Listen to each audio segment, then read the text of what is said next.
नमस्कार दोस्तों, आप सभी का श्री कृष्णा क्लासेस के ऑनलाइन प्लेटफॉर्म में हार्दिक स्वागत है।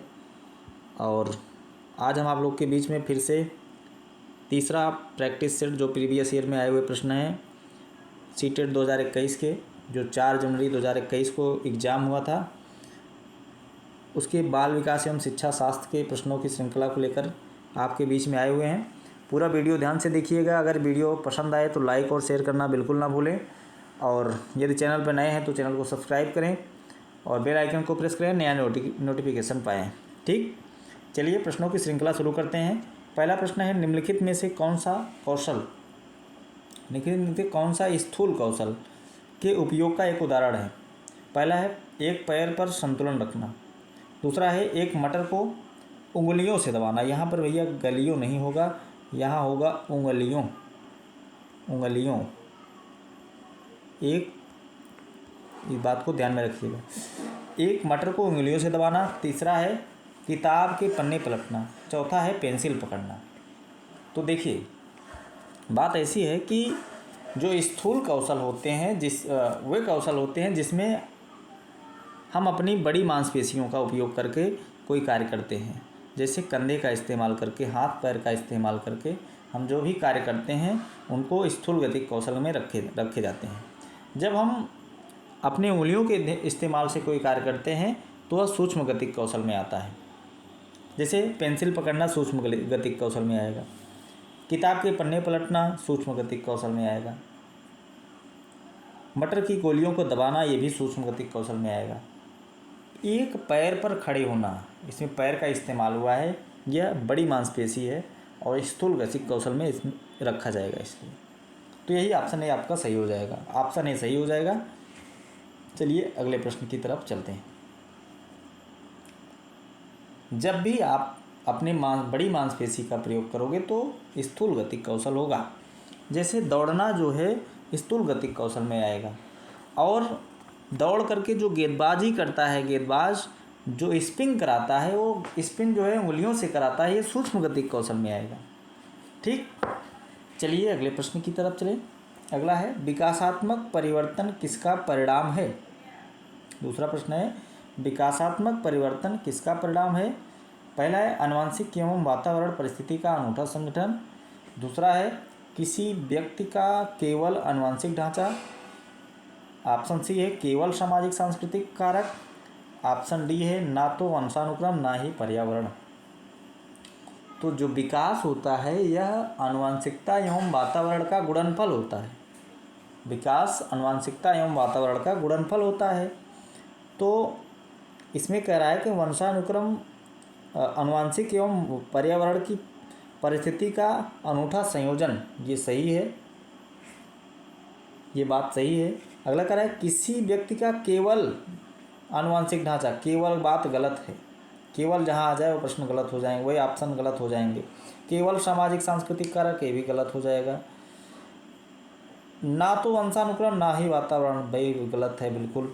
आनुवंशिकता जो विकास होता है आनुवंशिकता एवं पर्यावरण का गुणनफल होता है, अनूठा संयोजन होता है, यही ऑप्शन सही हो जाएगा। चलिए अगले प्रश्न की तरफ चलते हैं। अगला प्रश्न है, 2 से 6 वर्ष की आवाज़ नहीं भैया, ये अवस्था है। अवस्था 2 से 6 वर्ष की अवस्था को क्या कहा जाएगा। तो हम जानते हैं विकास की प्रमुख 4 अवस्थाएं होती हैं। कौन कौन सी। शैशवावस्था, पूर्व बाल्यावस्था, उत्तर बाल्यावस्था, किशोरावस्था। शैशवावस्था का समय जन्म से 2 या 3 वर्ष होता है। पूर्व बाल्यावस्था 3 से 6 वर्ष। उसके बाद उत्तर बाल्यावस्था 6 से 12 वर्ष। फिर 12 से 18 वर्ष किशोरावस्था आती है। तो इसमें कह रहा है 2 से 6 वर्ष की आयु या अवस्था को क्या कहा जाएगा। तो 2 से 6 वर्ष प्रारंभिक बचपनावस्था, प्रारंभिक बाल्यावस्था में आएगा। अगला प्रश्न है, कथन ए कह रहा है शहरों में बच्चों का बहुत सारा खेल उन रियलिटी टीवी शो पर आधारित होता है जो वह देखते हैं। अगला है, इन दिनों परिवार और साथियों के अलावा मीडिया बच्चों के समाजीकरण का एक महत्वपूर्ण माध्यम बनता जा रहा है। देखिए, इसमें कह रहा है कि कथन ए व दोनों सही हैं और बी ए की व्याख्या करता है। अगला है, बी ए व बी दोनों सही हैं लेकिन बी सही व्याख्या नहीं करता। अगला कह रहा है ए व बी दोनों गलत हैं। अगला कह रहा है ए सही है और बी गलत है। देखिए क्या कह रहा है, शहरों में बच्चों का बहुत सारा खेल उन रियलिटी शो पर आधारित है जो वह देखते हैं, और इन दिनों परिवार और साथियों के अलावा मीडिया बच्चों के समाजीकरण का एक महत्वपूर्ण माध्यम बनता जा रहा है। देखिए ये बात बिल्कुल सही है कि बच्चे जो है समाज से सीखते हैं, जो वह देखते हैं उसको अनुकरण के माध्यम से देखते हैं। टीवी पर उस तरह की गतिविधि को जिस तरह वो कार्यों को देखते हैं, वही गतिविधियां वो अपने कार्यों और खेलों के माध्यम से, अंतःक्रिया के माध्यम से साकार करने का प्रयास करते हैं। ठीक है, तो इसमें जो है बी कथन सही है, ए व बी दोनों सही हैं और बी ए की व्याख्या करता है, यही ऑप्शन सही हो जाएगा। वही टीवी रियलिटी शो में जो देखते हैं वही अपने खेलों में वो उसी आधार पर खेलों में उपयोग करते हैं। चलिए अगला प्रश्न देखते हैं। अगला है, जीन पियाजे द्वारा अधिगम को सुगम बनाने के लिए निम्नलिखित में से कौन से कारक महत्वपूर्ण माने जाते हैं। पांचवा प्रश्न है, जीन पियाजे द्वारा अधिगम को सुगम बनाने के लिए निम्नलिखित में से कौन सा कारक महत्वपूर्ण माने जाते हैं। पहला है शिक्षक की गतिशीलता, दूसरा है विविध सामग्रियों को मौका देना, अगला है मध्य स्तरीय नवीन अनुभव प्रदान करना, अगला है सकारात्मक और नकारात्मक पुनर्बलन निश्चित करना। देखिए पियाजे द्वारा अधिगम को सुगम बनाने के लिए शिक्षक जो है जो गतिशीलता उत्पन्न करेगा उसमें वह विविध सामग्रियों के प्रावधान को मौका देगा। ठीक, क्योंकि सकारात्मक और नकारात्मक जो पुनर्बलन है यह बीएफ स्किनर का नियम दिया गया है। ठीक है, बीएफ स्किनर ने सकारात्मक और नकारात्मक पुनर्बलन पर दिया है। पुनर्बलन का सिद्धांत बीएफ स्किनर ने दिया है।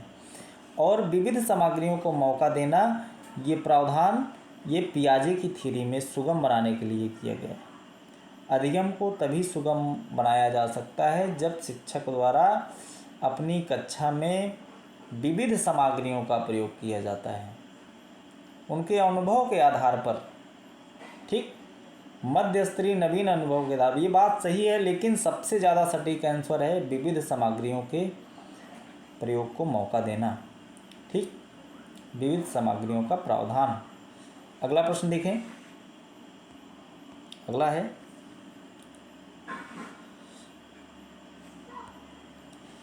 अगला कह रहा है किस स्तर पर बच्चों में अपने आसपास की दुनिया के बारे में एक जीववादी दृष्टिकोण होता है और वे मानते हैं कि पेड़ पौधे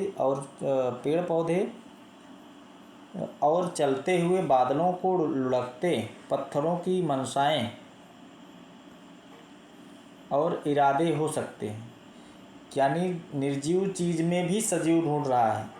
ठीक, जीववाद की बात की गई है, जीववादी दृष्टिकोण कि उसके अनुसार पेड़ पौधे चलते हैं और पहाड़ भी चलते हैं, बादल भी चलते हैं, लुढ़कते हैं। ठीक, ऐसी मंशाएं व्यक्ति, ऐसे इरादे व्यक्त कर रहा है बालक।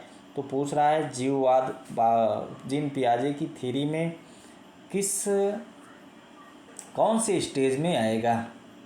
ठीक, चलिए पहला है संवेदी चालक अवस्था, दूसरा है पूर्व संक्रियात्मक, तीसरा है मूर्त संक्रियात्मक, चौथा है अमूर्त संक्रियात्मक। संवेदी चालक में बालक सिर्फ अपनी ज्ञानेंद्रियों के माध्यम से सीखता है, जबकि पूर्व संक्रियात्मक की अवस्था जो कि 2 से 7 वर्ष, संवेदी चालक सिर्फ जन्म से 2 वर्ष तक होती है, जबकि पूर्व संक्रियात्मक अवस्था 2 से 7 वर्ष तक होती है।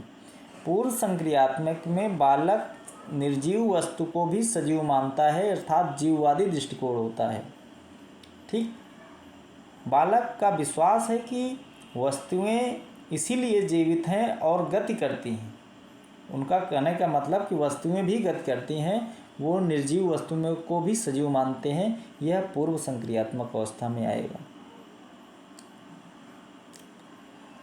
यही ऑप्शन इसका सही हो जाएगा। उसके बाद 7 से 11 मूर्त संक्रियात्मक में आएगा। मूर्त संक्रियात्मक में बालक सिर्फ चीज़ों को देख करके उसका अवलोकन करेगा। अगला है अमूर्त संक्रियात्मक। अमूर्त संक्रियात्मक लास्ट स्टेज है, 11 से ऊपर की अवस्था को अमूर्त संक्रियात्मक में आएगा। इसमें अमूर्त वस्तुओं के बारे में बालक सोचना प्रारंभ कर दे। यही ऑप्शन इसका सही है। ऑप्शन बी इसका सही आंसर है, पूर्व संक्रियात्मक अवस्था। चलिए अगले प्रश्न की तरफ चलते हैं। अगला है, किसकी सिद्धांत में भाषा बच्चों को संज्ञानात्मक विकास किसकी सिद्धांत में भाषा बच्चों के संज्ञानात्मक विकास में महत्वपूर्ण भूमिका निभाती है?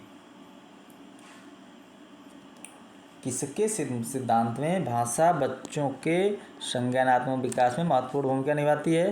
पहला है लेओ वाइगोत्स्की, तो दूसरा है जीन पियाजे, तीसरा है हावर्ड गार्डनर, चौथा है लॉरेंस वॉल्पर। तो देखिए, जो लेओ वाइगोत्स्की हैं, इन्होंने कहा कि बालक जो है स्वकेंद्रित भाषा के इस्तेमाल करते हैं, खुद से बातें करते हैं अपने कार्य को गति प्रदान करने के लिए। ठीक, बच्चों के संज्ञानात्मक विकास के लिए महत्वपूर्ण होता है। और जीन पियाजे कहते हैं कि बच्चे अहम केंद्रित भाषा का इस्तेमाल करते हैं, सेल्फ सेंटर्ड जो है लैंग्वेज का इस्तेमाल करते हैं। वाइगोत्स्की का मानना है कि पहले भाषा का विकास होता है, जबकि पियाजे का मानना है कि पहले विचार का। वाइगोत्स्की कहते हैं कि भाषा पहले आती है, विचार बाद में आता है, जबकि पियाजे कहते हैं विचार पहले आता है, भाषा बाद में आती है। तो किसके सिद्धांत में भाषा बच्चों के संज्ञानात्मक विकास में महत्वपूर्ण भूमिका निभाती है? तो यह ऑप्शन आपका सही हो जाएगा, विकास ऑप्शन है लेओ वाइगोत्स्की। लेओ वाइगोत्स्की इसका सही ऑप्शन हो जाएगा। अगला है, वाइगोत्स्की के अनुसार बच्चे किस प्रकार से सीखते हैं? प्रतियोगिताओं के द्वारा, दूसरा है साथियों से बातचीत करके, तीसरा है पुरस्कार के लिए प्रयास करके एवं दंड से बचकर, चौथा है उद्दीपक अनुक्रिया अनुबंध करके। देखिए, वाइगोत्स्की के अनुसार बच्चे जो है साथियों के साथ बातचीत करके सीखते हैं। ठीक, यह एक रचनावाद अधिगम है, सामाजिक रचनावादी अधिगम है। इन्होंने 3 चीज़ों पर महत्वपूर्ण मान्यता दी है। पहला सामाजिक अंतःक्रिया, दूसरा है सामाजिक अंतःक्रिया हो गया, सांस्कृतिक प्रवेश हो गया, और सामाजिक अंतःक्रिया से तात्पर्य यह है कि बच्चे अपने आसपास के वातावरण से अंतःक्रिया करके सीखते हैं। तो सबसे ज़्यादा महत्वपूर्ण है इसमें साथियों से बातचीत करना, प्रतियोगिता के द्वारा नहीं, दंड से बचकर नहीं, उद्दीपक अनुक्रिया से नहीं, साथियों से बातचीत करके, यह सबसे ज़्यादा महत्वपूर्ण है। वाइगोत्स्की ने सामाजिक अधिगम का सिद्धांत दिया है, समाज में रह करके लोगों से बातचीत करके वह चीज़ों को सीखेगा। चलिए अगले प्रश्न की तरफ चलते हैं। अगला प्रश्न है, एक बाल केंद्रित कक्षा में बच्चे निष्क्रिय नकलची के रूप में देखते हैं? अरे नहीं भैया, बाल केंद्रित शिक्षा में बच्चे जो हैं सक्रिय रूप से भूमिका निभाते हैं। अगला है, ज्ञान निर्माण में शक्ति के रूप में लगे रहते हैं। ज्ञान निर्माण में शक्ति के रूप में लगे रहते हैं, सक्रिय नहीं होगा, सक्रिय रूप से लगे रहते हैं। अगला है, ब्लैक बोर्ड के उत्तरों को प्रतिलिपि बनाने में, नहीं भैया। अगला है, केवल आ गया, ये भी गलत हो गया। ज्ञान निर्माण में सक्रिय रूप से लगे रहते हैं, यही ऑप्शन बी सही हो जाएगा। शक्ति नहीं, यहाँ सक्रिय होगा, सक्रिय रूप से लगे रहते हैं। चलिए अगले प्रश्न की तरफ चलते हैं। अगला प्रश्न है, निम्नलिखित में से कौन सा सुमेलित युग्म है? पहला है, सजा और आज्ञाकारिता विन्यास अभिविन्यास कानून तय नहीं है, अपितु समाज की भलाई के लिए बदला जा सकता है। सजा और आज्ञाकारिता कानून की भलाई के लिए बदला जा सकता है। अगला है, ये कोहलबर्ग की थ्योरी से आधारित प्रश्न है, नैतिक विकास। दूसरा है, अच्छा लड़का अच्छी लड़की अभिविन्यास दूसरों के साथ भला बनकर अनुमोदन अर्जित करना है। अगला है कानून और व्यवस्था विन्यास मानव अधिकारों के मूल्यों के आधार पर नैतिक सिद्धांतों को स्वयं चुना जा सकता है।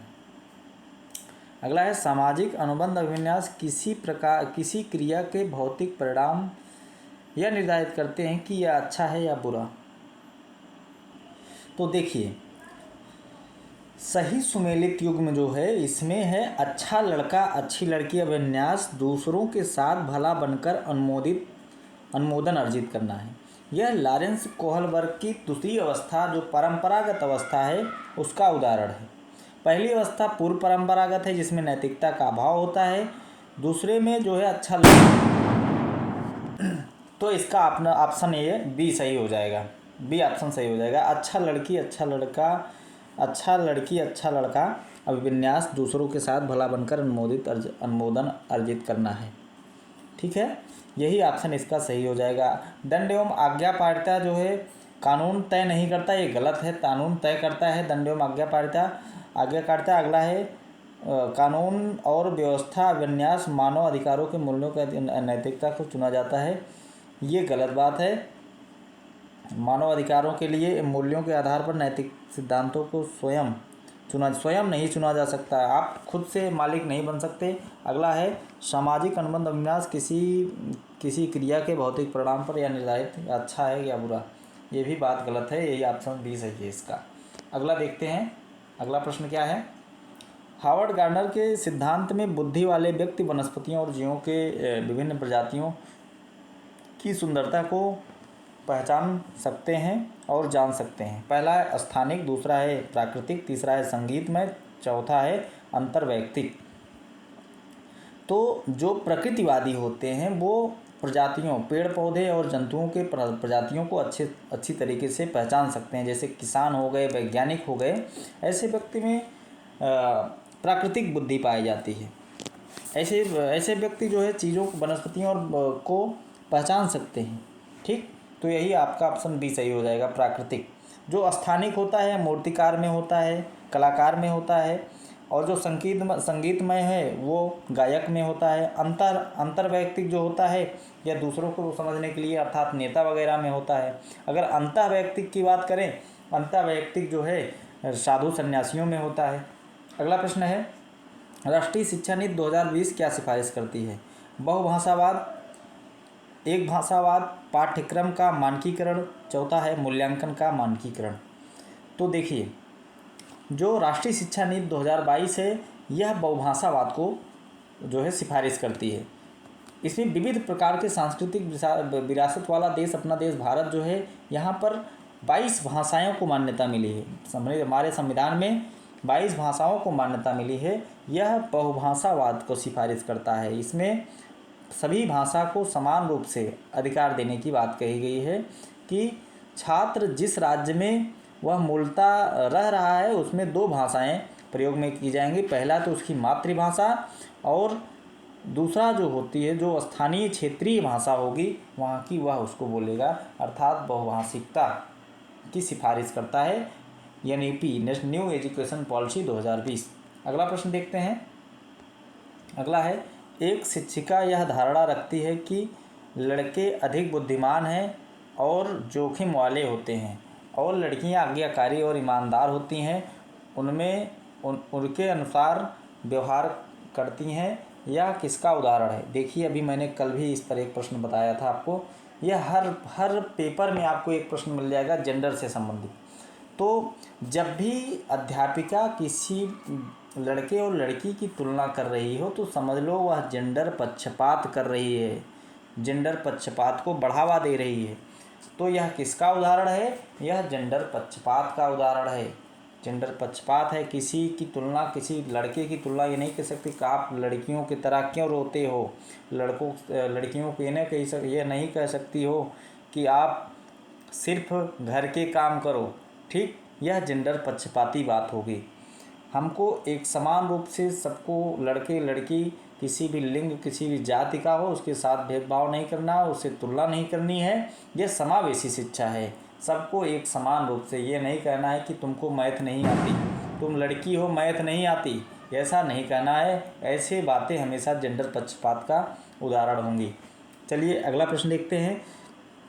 कथन एक शिक्षकों को बच्चों कथन एक क्या कह रहा है कि शिक्षकों को बच्चों का आकलन होना चाहिए। यहाँ पर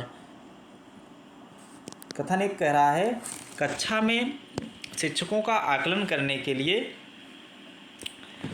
लिए विभिन्न प्रकार के आकलन तकनीकी और विधियों का प्रयोग करना चाहिए। सही बात है, बच्चों को आकलन करने के लिए विभिन्न प्रकार की आकलन तकनीक और विधि का प्रयोग करना चाहिए। दूसरा है कोई भी मूल्यांकन तकनीक बच्चे की प्रगति और विकास के क्षेत्रों के बारे में जानकारी प्रदान करने में सक्षम नहीं है। कोई भी मूल्यांकन तकनीक बच्चे की प्रगति और विकास के क्षेत्रों में जानकारी प्रदान करने में सक्षम नहीं है। इसमें क्या करा है, कथन ए व बी दोनों सही है और बी सही व्याख्या करता है ए की, और दूसरा कह रहा है कि कथन ए व बी दोनों सही है, कथन बी सही व्याख्या नहीं करता ए की। ठीक है, तो कथन ए बी दोनों गलत है, कथन ए दोनों सही है, कथन ए सही है केवल। तो केवल वाले पहले काट दो। अब बचा 3 ऑप्शन। देखिए इसमें ऑप्शन दोनों सही है। कोई भी मूल्यांकन तकनीक बच्चे की प्रगति के विकास के क्षेत्रों में बारे में जानकारी प्रदान करने में सक्षम नहीं है। इसीलिए शिक्षक को चाहिए कि विभिन्न प्रकार के आकलन तकनीकी का और विधियों का उपयोग करना चाहिए। कोई एक तकनीक से विकास के क्षेत्रों की सही जानकारी नहीं मिलेगी आपको। उसको विभिन्न प्रकार की आकलन तकनीकी और विधियों का उपयोग करना चाहिए। यही ऑप्शन आपका ए सही है। ए कथन ए व बी दोनों सही है और बी सही व्याख्या करता है ए की। अगला चलिए अगले प्रश्न की तरफ। निम्नलिखित में से कौन सी स्थिति सीखने के लिए आकलन को नहीं दर्शाती? पहला है छात्र सक्रिय रूप से सोचते हैं कि वह वहाँ हैं, वे कहाँ जा रहे हैं और वहाँ कैसे पहुँचे। अगला है शिक्षक सीखने को सुसाधित करने के लिए रचनात्मक गुणात्मक प्रतिक्रिया देते हैं। अगला है प्रदर्शन बढ़ाने के लिए छात्रों के बीच लगातार तुलना की जाती है। देखिए कह रहा है कि आकलन को नहीं दर्शाता। प्रश्न को ध्यान से देखिएगा। निम्नलिखित में से कौन सी स्थिति सीखने के आकलन को नहीं दर्शाता? कह रहा है कि छात्र सक्रिय रूप से सोचते हैं और कि वह कहाँ हैं और वे कहाँ जा रहे हैं और वहाँ कैसे पहुँचे हैं। ये बात सही है, सक्रिय रूप से सोचते हैं। शिक्षक सीखने के लिए सुसाधित करने के लिए रचनात्मक गुणात्मक प्रतिक्रिया देते हैं, ये भी सही है। छात्रों प्रदर्शन बढ़ाने के लिए छात्रों के बीच लगातार तुलना की जानी चाहिए, ये गलत है भैया। अगला है रचनात्मक मूल्यांकन के कई तरीके जैसे सहकर्मी एवं स्वमूल्यांकन का उपयोग किया जाता है, ये भी सही है। तो ये तीनों सही हैं। और कह रहा है कि आकलन का कौन नहीं है, तो तीसरा नहीं है, जो नहीं है वही सही है, अर्थात हमारा तीसरा ऑप्शन सही है। ठीक, यही गलत है और यही सही है। यही ऑप्शन गलत है और इसीलिए यह सही है। अगला है समावेशी शिक्षा के लिए क्या जरूरी है? लचीला शिक्षा शास्त्र। दूसरा है अगम्य इमारत, बहुत ऊंची ऊंची इमारतें हों। अगला है अनम्य मानसिकता। अनम्य मानसिकता का मतलब है कि बहुत ऊंची ऊंची सोच हो। अगला है मानकीकृत पाठ्यक्रम, सिर्फ एक ही पाठ्यक्रम जो भी मानक बना करके पाठ्यक्रम आप शिक्षा देंगे, ये बात सही है नहीं। हमेशा लचीला शिक्षा शास्त्र होगा, लचीला पाठ्यक्रम होगा। बालक जो है शिक्षक का स्वभाव में लचीलापन होगा। ठीक, समावेशी शिक्षा के लिए लचीला शिक्षा शास्त्र होना जरूरी है, क्योंकि सभी विद्यार्थी एक तरीके से एक ही विषय वस्तु को सिखाया या समझाया नहीं जा सकता।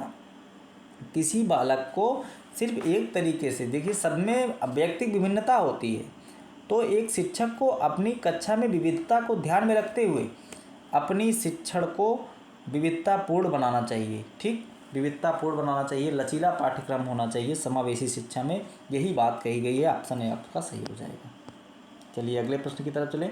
अगला है निम्नलिखित में कौन सी दिव्यांगता सामाजिक संचार में चुनौती का कारण बनती है? पहला है आत्मकेंद्रिता शालीनता। दूसरा है पठन वैफल्य। तो तीसरा है गुड़ज वैफल्य, चौथा है गतिमान दिव्यांगता। जो आत्म केंद्रिता स्वालीनता दिव्यांगता होती है, पहला ऑप्शन, यह सामाजिकरण संचार में चुनौती का कारण बनती है। क्यों बनती है? क्योंकि स्वालीनता क्रमशः बालकों में पाई जाने वाली एक ऐसी अध्ययन क्षमता है जिसके अंतर्गत बालक बड़े बड़े व्यक्तियों के साथ संवाद स्थापित करने में या बड़े व्यक्तियों के साथ अंतःक्रिया स्थापित करने में कठिनाई महसूस करता है। जैसे भी उसके सामने कोई उससे सीनियर व्यक्ति खड़ा होगा, वो उससे बात नहीं कर पाएगा। यह जो है आत्म केंद्रित शालीनता है उसके अंतर्गत। यह समाज में चुनौती और बाकी जो भी पठन विकार हैं उनको दूर किया जा सकता है, लेकिन ऐसे व्यक्ति समाज के लिए चुनौती होते हैं। इनको मुख्य रूप से इनको पहचानने में बहुत दिक्कत होती है, क्योंकि ऐसे व्यक्ति जब भी अपने से श्रेष्ठ व्यक्ति के सामने खड़े होंगे उनसे संवाद नहीं कर पाएंगे और इसी वजह से वो समाज से अलग होने लगते हैं, अपने से वयस्क व्यक्ति से दूरी बनाते हैं, उनसे बचते हैं। ठीक, यह एक जो है विश्वव्यापी समस्या है। ठीक, और इसके बारे में जागरूकता फैलाने के लिए 8 अप्रैल को स्वालीनता दिवस के रूप में भी मनाया जाता है। ठीक, यह एक आनुवंशिक विकार होता है। 8 अप्रैल को स्वालीनता दिवस के रूप में मनाया जाता है। अगला देखिए, अगला प्रश्न क्या है? निम्नलिखित में से कौन सा सुविधाहीन और वंचित समूहों के शिक्षार्थियों को शामिल करने में मदद करता है? तो देखिए, कह रहा है निम्नलिखित में से कौन सा सुविधाहीन और वंचित समूहों के शिक्षार्थियों को शामिल करने से वंचित करता है? पहला है विविधता को महत्व, दूसरा है गैर प्रासंगिक पाठ्यक्रम, तीसरा है प्रमुख समूह की और केंद्रित शिक्षा शास्त्र, चौथा है मानकीकृत परीक्षण। तो देखिए, मानकीकृत परीक्षण आप नहीं दे सकते, एक ही मानक बना के शिक्षा नहीं देना है। मैंने इसको निगेटिव बार बार बता रहा हूँ कि मानकीकृत जहाँ आ जाए उसको गलत कर दीजिए। गैर प्रासंगिक पाठ्यक्रम नहीं भैया, प्रसंग अपने जो भी पाठ्यक्रम है उसको ध्यान में रखते हुए ही शिक्षा देना है। गैर प्रासंगिक पाठ्यक्रम नहीं अपनाना है कि कक्षा 5 का बालक है उसको कक्षा 8 का पाठ्यक्रम लागू कर दो, ये बात गलत हो जाएगी। अगला है प्रमुख समूह की ओर केंद्रित शिक्षा। प्रमुख समूह, अगर यही समूह की ओर केंद्रित शिक्षा होती तो सही हो जाता। प्रमुख का मतलब किसी विशेष समूह की बात की गई है, इसीलिए ऑप्शन सही हो जाएगा, गलत हो जाएगा। अगला है विविधता को महत्व। हमेशा जहाँ भी विविधता जैसे ऑप्शन दिख जाए वो तुरंत सही काट दीजिए, आप उसको सही हो जाएगा। ठीक, विविधता को ध्यान में रखते हुए बालक को शिक्षा देनी है, बालक को केंद्र में रख के शिक्षा देनी है। ये समावेशी शिक्षा का एक सकारात्मक प्रभाव है। ठीक, अगला प्रश्न देखें। अगला प्रश्न, सामग्री को कई तरीकों से प्रस्तुतिकरण करने के प्रावधान में निम्नलिखित में से किसका समावेशन में मदद मिलती है? पहला है श्रवण बाधित छात्र, दूसरा है दृष्टिबाधिता, अगला है अधिगम में कठिनाई महसूस करने वाले छात्र, अगला है गतिमान दिव्यांगता वाले छात्र। जो सामग्री को कई तरीके से प्रस्तुत करने के प्रावधान में लिखने किसके द्वारा समावेशन में मदद मिलती है? देखिए, जो ये सभी जो हैं विकार हैं। ठीक, जैसे श्रवण बाधित, दृष्टिबाधित छात्र, अधिगम में कठिनाई महसूस करने वाले छात्र, गतिमान दिव्यांगता वाले छात्र, इनके समावेशन में मदद मिलने के लिए उपरोक्त प्रश्न में जब एक शिक्षक सामग्री के विभिन्न तरीकों को प्रस्तुत करता है तो कक्षा में अलग अलग व्यक्ति जो है विभिन्नता के आधार पर एक अलग अलग तरीके से शिक्षार्थी बैठे हुए होते हैं। उनकी कठिनाइयों के क्षेत्र अलग अलग होता है। जब एक शिक्षक एक ही पाठ को विभिन्न माध्यमों से कक्षा में पुनरावृत्तिक रूप से प्रस्तुत करता है तो उन प्रयासों से कक्षा में अलग अलग कठिनाई वाले छात्रों को क्रमवार उनका निराकरण होता चला जाता है और अंत में समग्र रूप से कक्षा में जो उपलब्धियां हैं वो सामान्य कक्षाओं की अपेक्षा ज़्यादा प्राप्त होती हैं। यानी कि आपकी कक्षा में अलग अलग प्रकार के विद्यार्थी बैठे हैं और प्रत्येक विद्यार्थी का अगर आप समस्या को सॉल्व कर रहे हो तो वह जो होगा वो समावेशी शिक्षा का पार्ट होगा। अर्थात यह चारों ऑप्शन सही हैं, ABCD दोनों। ठीक, ABCD दोनों सही हैं, ऑप्शन नंबर 4 सही है। समावेशन की बात की गई है कि सभी का निराकरण आपको समान रूप से करना है। चलिए अगला देखिए, निम्नलिखित में से कौन सा विकल्प दी गई दिव्यांगता के संबंधित छात्रों का समावेशन हेतु यथोचित संयोजन रणनीति का सही युग्म है? पहला है गुणज वैफल्य, गुणज वैफल्य कैलकुलेटर का प्रावधान किया जाएगा, ये बात सही है। अगला है पठन वैफल्य, लंबे लंबे लिखित कार्य सौंपना, अरे भाई बिल्कुल नहीं, उसको पढ़ने में तो वैसे ही कठिनाई है, आप उसको लिखित कार्य कैसे सौंप दोगे, गलत है। श्रवण दोष में ऑडियो टेप देना, कह रहा है कि ऑडियो टेप देना श्रवण दोष में, जब उसको सुनाई ही नहीं दे रहा है तो आप उसको ऑडियो टेप देकर क्या करोगे। अगला है दृश्य हानि, अरे भाई उसको दृश्य हानि है, चित्र वाली पुस्तकों उपलब्ध कराओगे, जब उसको दिखता ही नहीं है तो आप उसको चित्र वाली पुस्तकों उपलब्ध करा के क्या करोगे। तो ऑप्शन नंबर ए सही है। जब भी डिस्कैलकुलिया, जिसको गुणज वैफल्य कहते हैं, वह उससे पीड़ित व्यक्ति है तो उसको आप कैलकुलेटर का प्रावधान करवा सकते हैं, इससे उसका निराकरण हो जाएगा। चलिए अगले प्रश्न की तरफ चलते हैं। अगला है प्रारंभिक कक्षा में शिक्षक अधिगम प्रक्रिया के लिए निम्नलिखित में से कौन सा दृष्टिकोण बेहतर होगा?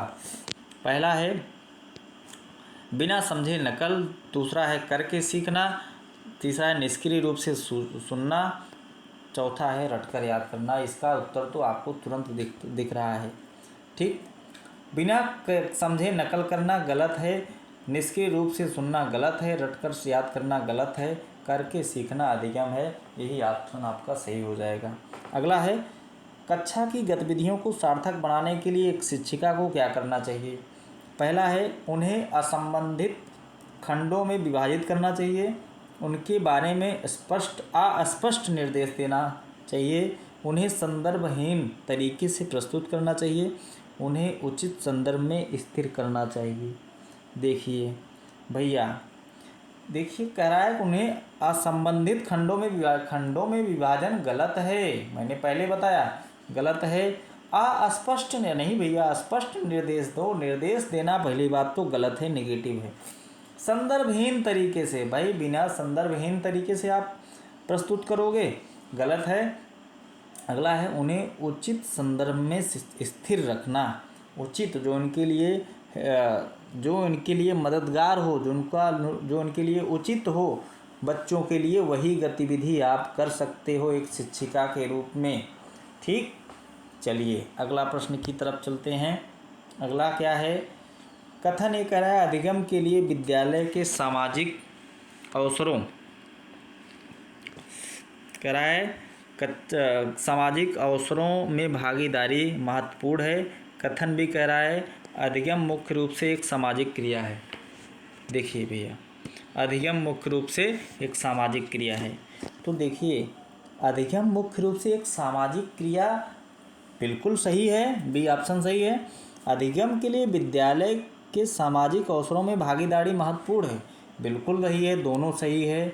और इसमें कह रहा है कि ए व बी दोनों सही है, बी सही व्याख्या करता है कि यही ऑप्शन सही हो जाएगा। अगला है निम्नलिखित में से कौन सी शैक्षणिक पद्धतियाँ शिक्षण अधिगम प्रक्रिया में सकारात्मक योगदान नहीं देती? पहला है आवश्यकता के अनुसार पाठ्यचर्या अनुकूलन, दूसरा है छात्रों के लिए अनुभवात्मक शिक्षा, तीसरा है पाठ्यचर्या नियोजन में नवाचार, चौथा है परीक्षा केंद्रित कठोर शिक्षण। अरे भाई कठोर शिक्षण रणनीतियाँ कठोर नहीं है, कह रहा है कि सकारात्मक योगदान नहीं है, जो नहीं है वही सही है। चौथा ऑप्शन सही है आपका, यही ऑप्शन चौथा आपका सही है, क्योंकि यह कठोर रणनीति आप किसी भी बालक के साथ कठोर व्यवहार नहीं कर सकते, कठोर रणनीति नहीं बना सकते। कठोर शब्द जहाँ आ जाए वह नेगेटिव होगा सीटेट के एग्ज़ाम में। अगले चलिए, कथन एक कह रहा है कि एक शिक्षिका द्वारा पढ़ाई जाने वाली विषय वस्तु छात्रों के दैनिक जीवन के अनुभवों से जोड़ना चाहिए। दूसरा कह रहा है बच्चे के जीवन के बहुत बहुत से महत्वपूर्ण अनुभव लेकर आते हैं जिस पर शिक्षिका को ध्यान देना चाहिए। बिल्कुल सही है। बच्चे अपने जीवन से बहुत कुछ सीख करके विद्यालय आते हैं और उनको उनके जो है शिक्षिका को उनके अनुभव पर ध्यान देना चाहिए। अनुभव को लेकर के आते हैं, शिक्षिका को ध्यान देना चाहिए। सही है। एक शिक्षक द्वारा पढ़ाए जाने वाली विषय वस्तु को छात्रों के दैनिक जीवन में जीवन के अनुभव से जोड़कर, जो अनुभव लेकर आते हैं उसी से जोड़कर उनको शिक्षा देनी चाहिए। ये दोनों बातें सही हैं। कथन ए भी दोनों सही हैं। बी एक ही सही व्याख्या करता है। ये ऑप्शन सही हो जाएगा। अगला है निम्नलिखित में से कौन से शिक्षार्थियों को उनके सीखने का स्वयं मूल्यांकन करने और उनकी समझ की जांच करने में मदद करता है। पहला है विस्मरण, दूसरा है अनुकृति, तीसरा है अधिसंज्ञान, चौथा है रटकर याद करना।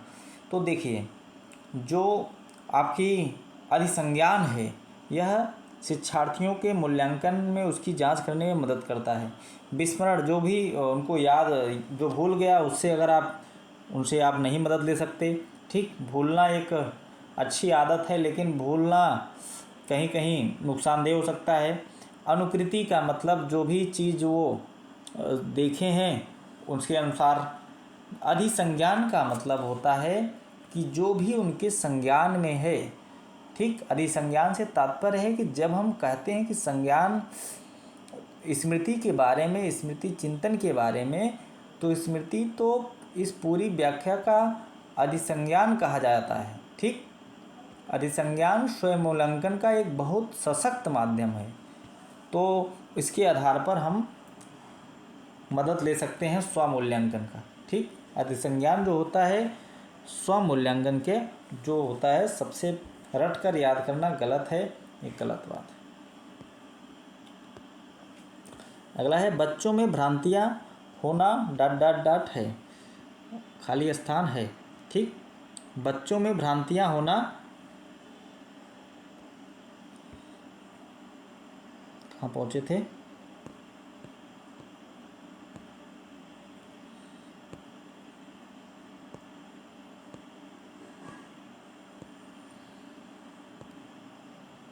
हाँ, यहीं पहुँचे थे। बच्चों में भ्रांतियाँ होना है असामान्य, अप्रारूपिक, अगला है दुर्लभ और अगला है प्राकृतिक। तो बच्चों में भ्रांतियाँ होना ये प्राकृतिक है, नेचुरल है, स्वाभाविक सी बात है। बच्चों में भ्रांतियाँ हो सकती हैं। ऑप्शन नंबर सी आपका सही है। ठीक, अगला है एक विद्यार्थी जो अधिगम असहायता महसूस कर रहा है वह सीखने में बेहद उत्साह दिखाएगा। महारत उन्मुख लक्ष्यों पर ध्यान केंद्रित असहायता महसूस कर रहा है।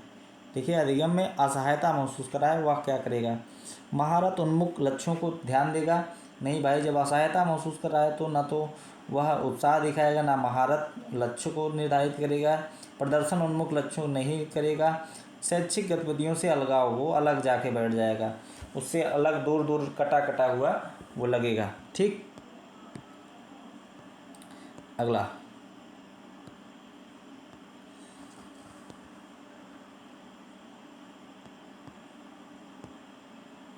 अंतिम प्रश्न आज के 29वां और 30वां क्वेश्चन देख लिया जाए। निम्नलिखित में से कौन सा आंतरिक प्रेरणा का उदाहरण है? रुचि के कारण एक नई भाषा सीखना। अगला है नगद इनाम जीतने के लिए, देखिए बाह्य प्रेरणा है नगद इनाम जीतना। पुरस्कार जीतने के लिए बाह्य प्रेरणा है। प्रशंसा पाने के लिए बाह्य प्रेरणा है। रुचि के कारण नई भाषा सीखना, यही आपका सही आंसर हो जाएगा।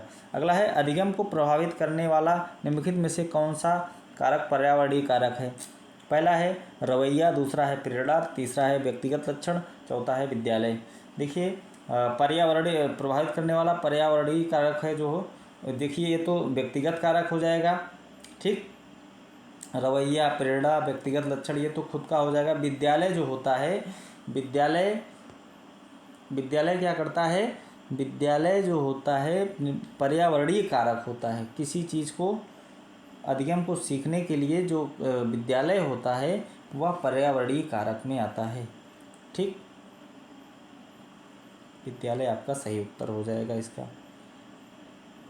जो रवैया, प्रेरणा, व्यक्तिगत लक्षण जो होता है यह आंतरिक कारण हो सकता है, ठीक, जबकि पर्यावरण में विद्यालय आता है तो यही सही हो जाएगा।